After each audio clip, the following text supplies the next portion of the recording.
트럼프 대통령은 백악관 출입기자단 만찬장 부근에서 발생한 총격 사건의 용의자가 정신적인 문제가 많았고 기독교를 증오했다고 주장했습니다. 용의자는 트럼프 대통령을 노리고 범행에 나섰다는 점을 암시했는데요. 만찬장 주변 경비가 허술했다는 지적도 나옵니다. 워싱턴 연결합니다. 신정 특파원, 총격 사건이 발생한 지 만 하루가 다 돼가는데요. 용의자의 범행 동기와 관련해서 더 알려진 사실이 있습니까? 네, 트럼프 미 대통령은 용의자가 정신적으로 매우 문제가 많은 사람이라고 말했습니다. 트럼프 대통령은 현지 시간 일요일 폭스뉴스 전화 인터뷰에서 용의자가 쓴 선언문을 보면 기독교를 증오한다는 건 확실하다고 말했습니다. 이어 용의자는 오랫동안 마음속에 깊은 증오를 갖고 있었고 종교적 문제였다고 덧붙였는데요. 인터뷰 내용 직접 들어보겠습니다. He had a lot of hatred in his heart for quite a while. And he just, I don't know, it was a religious thing. It was strongly anti-Christian. 트럼프가 언급한 선언문과 관련해 총격 사건 용의자 콜 토마스 앨런이 범행 직전 가족에게 범행 동기와 표적을 기술한 성명서를 보냈다고 미 뉴욕포스트가 보도했는데요. 성명서에서 트럼프 대통령을 직접 언급하진 않았지만 트럼프와 행정부 고위 당국자들이 암살 목표가 될 것임을 시사했다고 전했습니다. 더는 소아 성애자와 강간범, 반역자의 범죄를 허용하지 않겠다면서 이번이 무엇인가를 할 기회라고 쓴 것으로 전해지고 있습니다. 미 법무장관 대행도 방송 인터뷰에서 총격범이 대통령을 포함해 행정부에서 일하는 사람들을 표적으로 삼은 것으로 보인다고 말했습니다. 인터뷰 직접 들어보겠습니다. It does appear that he did in fact have set out to target folks that work in the administration, likely including the president. 플랜치 대행은 범행 동기에 대해 여전히 수사 중이라며 용의자가 현재는 단독으로 범행을 저지른 것으로 보인다고 설명했습니다. 다만 용의자는 성명에서 자신이 기독교인이며 자신의 행동이 기독교적 가치에 반하지 않는다고 말해서 기독교인을 증오했다는 트럼프 대통령의 주장과는 차이를 보였습니다. 네, 이 총격 사건에 대해서 미국 내의 충격도 클 것 같은데요. 현지 반응도 살펴볼까요? 네, 토요일 밤 현직 미국 대통령 부부와 행정부 고위 인사가 한꺼번에 위험에 노출되면서 미국 주요 매체들은 총격 사건 속보를 계속 다루고 있습니다. 용의자가 살던 지역의 이웃 주민들은 용의자가 매우 조용한 사람이었다고 전하기도 했습니다. 미 정치권에서는 정치 폭력에 반대한다는 우려가 한 목소리로 나오고 있습니다. Here in America, we can have strong disagreements, and it is certainly the case that violence is never the answer. 일각에서는 대통령 참석 행사에 대한 경비와 경호가 느슨했다는 지적도 이어지고 있습니다. 행사가 열린 워싱턴 히틀 호텔에서 금속 탐지기를 동원한 보안 검색은 만찬장으로 입장하려는 사람들을 대상으로만 진행이 됐고 호텔 출입구에서는 보안 검색이 이루어지지 않았습니다. That when you're doing it in an open environment like this hotel, for instance, you couldn't park, you had to park 6 blocks away. So I don't know why they couldn't have had screening as you enter into the hotel as well. 총격 사건 용의자도 호텔 보안이 말도 안 될 정도로 허술했다고 직접 지적했는데요. 만약 내가 미국 시민이 아니라 이란 요원이었다면 M2 기관총을 들고 들어왔어도 아무도 눈치채지 못했을 것이라고 말했습니다. 총격범은 현재 워싱턴 DC에 있는 경찰서에 구금돼 조사받고 있고 현지 시간 27일 워싱턴 법원에 출석해 기소 절차를 시작할 것으로 전망됩니다. 지금까지 워싱턴에서 YTN 신윤정입니다. 네, 이번엔 미국과 이란의 전쟁 상황 살펴보겠습니다. 미국과 이란의 주말 협상도 결국엔 무산됐습니다. 트럼프 대통령은 더는 대면 협상에 연연하지 않겠다면서 이란을 압박하고 있습니다. 이란 외무장관은 하루 만에 다시 파키스탄에 들러 종전 협상의 구체적인 조건을 전달한 뒤 러시아로 향했습니다. 보도에 유투권 기자입니다. 협상단의 파키스탄 파견을 취소한 트럼프 대통령은 이젠 전화로 협상을 진행하겠다고 밝혔습니다. 이란의 전화를 기다리며 대면 협상을 서두르지 않겠다는 뜻입니다. They get there, it's hours and hours and hours of flying. And I said, we're not doing this anymore. We have all the cards. If they want to talk, they can come to us or they can call us. 이란이 핵무기를 포기하지 않으면 만날 이유가 없다고도 강조했습니다. 주말 협상이 취소된 직후 이란이 훨씬 더 나은 제안을 해왔다고 밝혔지만 여전히 핵 문제가 쟁점임을 시사한 겁니다. 비슷한 시각 오만 방문을 마친 이란 외무장관은 하루 만에 다시 파키스탄에 들렀습니다. 이란 매체들은 중재국인 파키스탄을 통해 이란 측의 종전 요구안을 명확히 전달하기 위한 목적이라고 보도했습니다. 그러면서 호르무즈에 대한 새로운 체제와 전쟁 피해 배상금, 재침략 방지, 미국의 해상 봉쇄 해제 등을 의제로 제시했다고 전했습니다. 또 종전협상과 핵 문제는 전혀 관련이 없다고 선을 그었습니다. 표면적으로 양측의 입장이 평행선을 달리고 있지만 동시에 주변국을 아우르는 다양한 물밑 논의가 진행되고 있습니다. 이란 외무장관은 사우디아라비아와 튀르키예, 카타르와 잇따라 통화했고 루비오 미 국무장관도 아랍에미리트와 접촉했습니다. 특히 러시아로 넘어간 이란 외무장관은 27일 푸틴 대통령을 접견하고 중동 정세를 논의할 예정이어서 결과가 주목됩니다. YTN 유튜원입니다. 서울 강남에 있는 병원에서 수술받던 환자가 심정지 상태에 빠졌습니다.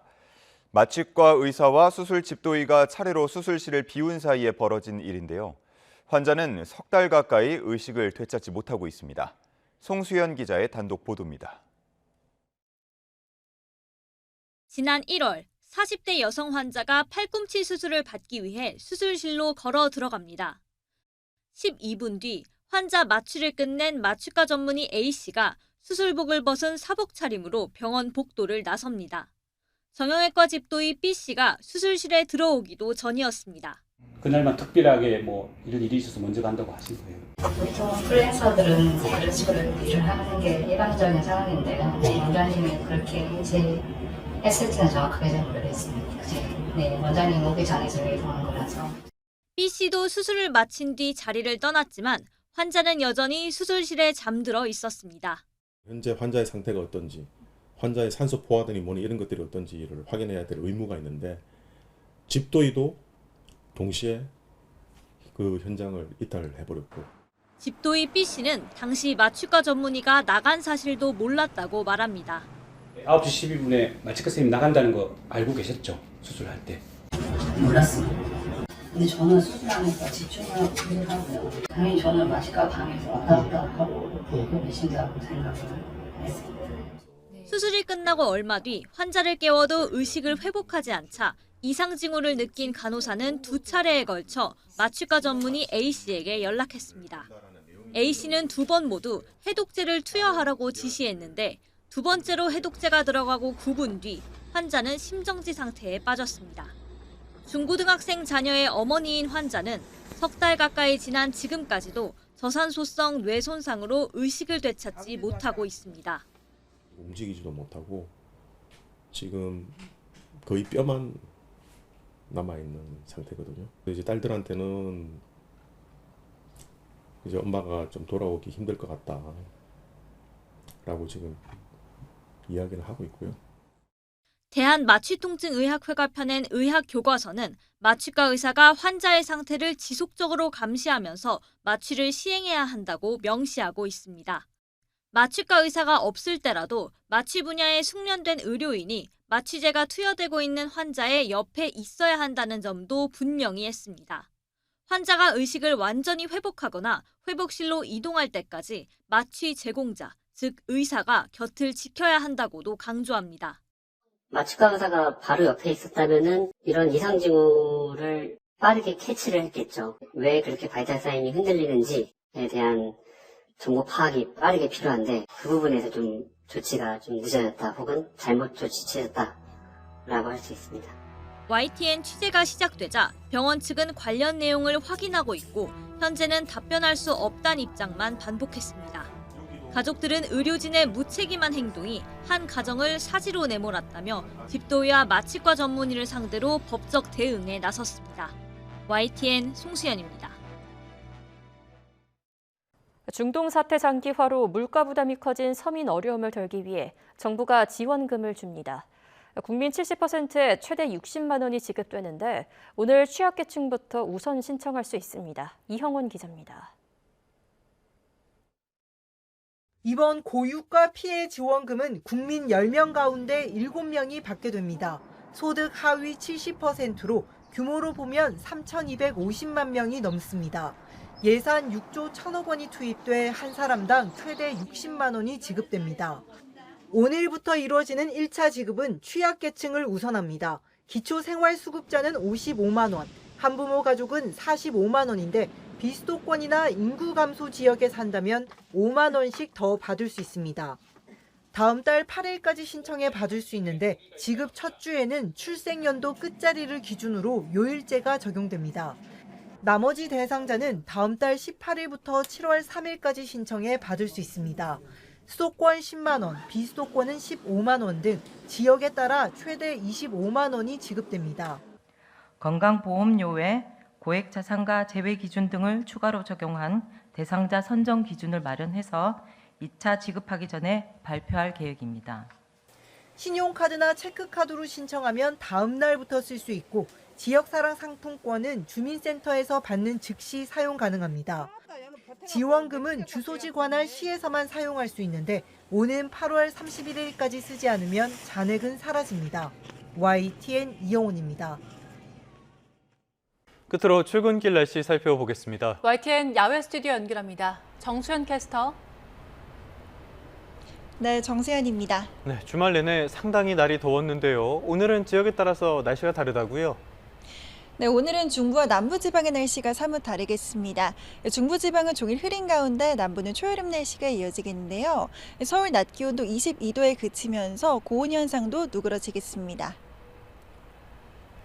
네, 중부지방엔 밤부터 비 소식도 있다고요? 네, 오늘 중부를 중심으로는 밤부터 비가 내리겠습니다. 내리는 양이 많은 건 아니지만 돌풍과 벼락을 동반해 요란하게 내릴 수 있겠고요. 시설물 피해 없도록 미리 대비해 주시기 바랍니다. 그럼 먼저 내리는 비의 양부터 살펴보도록 하겠습니다.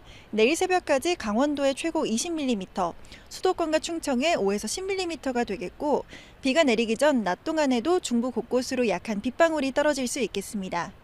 오늘 아침 기온은 어제와 비슷하게 출발하고 있습니다. 이 시각 서울의 기온이 13.7도, 대구 12.3도 보이고 있는데요. 한낮에는 서울이 22도, 강릉 16도로 중부지방은 어제보다 4도에서 많게는 8도가량이나 내려가겠습니다. 반면 비교적 맑은 남부지방은 대구가 27도까지 오르는 등 여전히 예년보다 더운 곳이 많겠습니다. 비와 함께 초여름 더위는 잠시 누그러지겠고요. 이번 주는 대체로 이맘때 봄 날씨가 이어질 전망입니다. 오늘 밤 비가 내리기 전까지 대기는 계속해서 건조하겠습니다. 현재 중부와 전북 북부 또 경북에 건조주의보가 이어지고 있는 가운데 화재 예방에 힘써주시기 바랍니다. 지금까지 YTN 정수현입니다.